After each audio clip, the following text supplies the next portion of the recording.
और अब बात बांग्लादेश की करेंगे। बांग्लादेश की कट्टरपंथी यूनुस सरकार में कट्टरपंथी उग्र होते हुए दिखाई दे रहे हैं। पहले हिंदुओं को मारा गया, घरों को आग के हवाले किया गया, मंदिरों को तोड़ा गया, साधु संतों को जेल में डाल दिया गया और अब तो एक ऐसा वीडियो सामने आया है जिसमें खुलेआम गला काटने की धमकी दी जा रही है। आपको दिखाते हैं इस रिपोर्ट में।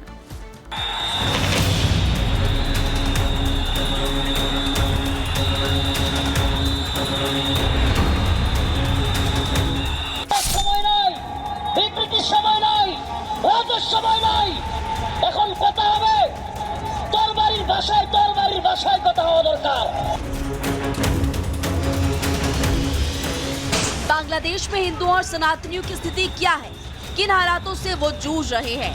कट्टरपंथियों के साथ मिल मोहम्मद यूनुस किस तरह हिंदुओं पर कहर ढा रहे हैं, इसकी कई तस्वीरें हर रोज सामने आती है, जिसमें घरों और मंदिरों में तोड़फोड़ के साथ आगजनी और लोगों के साथ मारपीट के साथ अत्याचार की हदें पार करती दिखती हैं।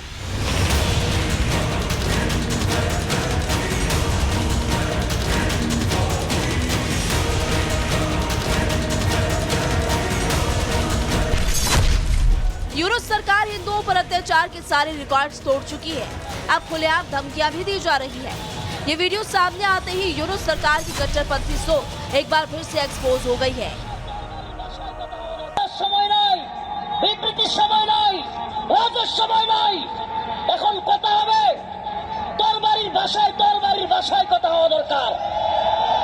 মুসলমানদের কথা এখন তরবারির ভাষায় হবে আইতু লাহুম মাস্তাতাতুম মিন কুওয়া। वीडियो सोशल मीडिया पर जमकर वायरल हो रहा है।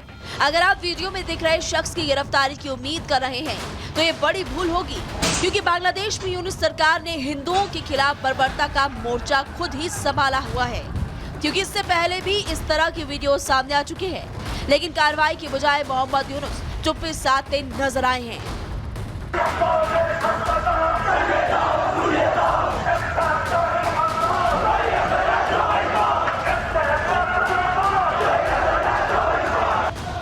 भारत में हिंदुओं का आक्रोश बढ़ता जा रहा है। बांग्लादेश में कट्टरपंथी जिस तरह चुन चुनकर हिंदुओं को निशाना बना रहे हैं, उसके खिलाफ हिंदुस्तान में विरोध प्रदर्शन हो रहे हैं। मांग बांग्लादेश के बहिष्कार की जा रही है।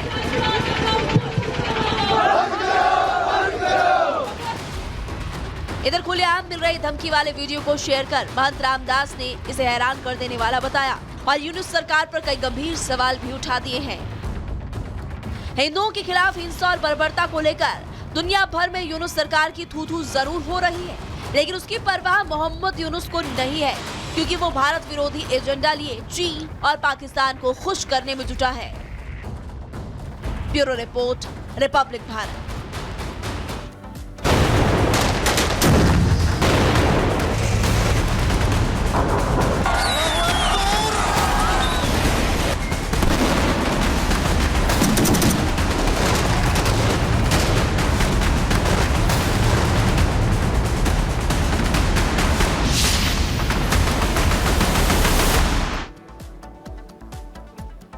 और सीरिया में बशर अल असद शासनकाल का अंत हो गया है। धीरे धीरे विद्रोहियों ने सीरिया के अलग अलग शहरों पर कब्जा किया और आखिरकार वो राजधानी पहुंच गए।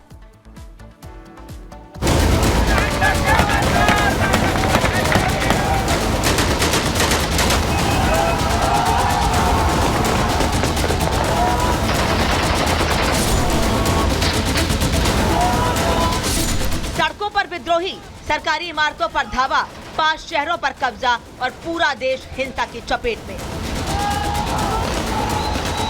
ये वो सीरिया है जहां शनिवार तक बशर अल असद का शासन था। वो सत्ता में बैठे थे और देश पर राज कर रहे थे, मगर गृह युद्ध की आग में जलते सीरिया में अब तख्ता पलट हो चुका है।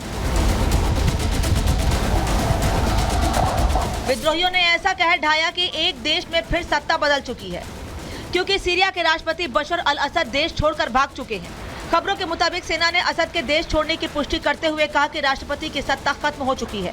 सीरिया में पिछले 11 दिनों से विद्रोही गुटों और सेना के बीच कब्जे के लिए लड़ाई चल रही थी और अब आखिरकार इस जंग में विद्रोही गुटों की जीत हुई, क्योंकि राष्ट्रपति बशर अल असद लापता हो गए, विद्रोहियों के कब्जे के बाद से फरार हैं।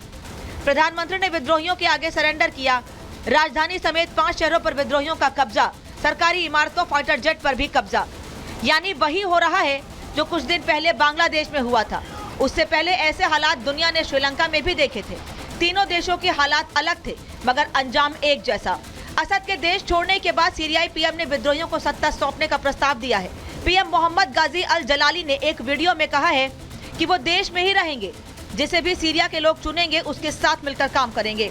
सीरिया में जिस तरह का माहौल है वहाँ हालात बेकाबू हैं। दमिश्क, अलेप्पो, हमा और होम्स शहर इस्लामी चरमपंथी ग्रुप हयात तहरीर अल शाम की गिरफ्त में है। संघर्ष की वजह से अब तक करीब 4 लाख लोगों को विस्थापित होना पड़ा है। हालांकि लोग असद सरकार के गिरने की खुशी मना रहे हैं। लोगों के सेना के टैंकों पर चढ़कर सेलिब्रेट करने के वीडियो सोशल मीडिया पर वायरल हो रहे हैं। वहीं सरकारी टीवी चैनल के दफ्तर में भी विद्रोही लड़ाके घुस गए हैं। सीरिया की सड़कों पर जमकर नारेबाजी हो रही है। चारों तरफ हथियारबंद लड़ाके घूम रहे हैं।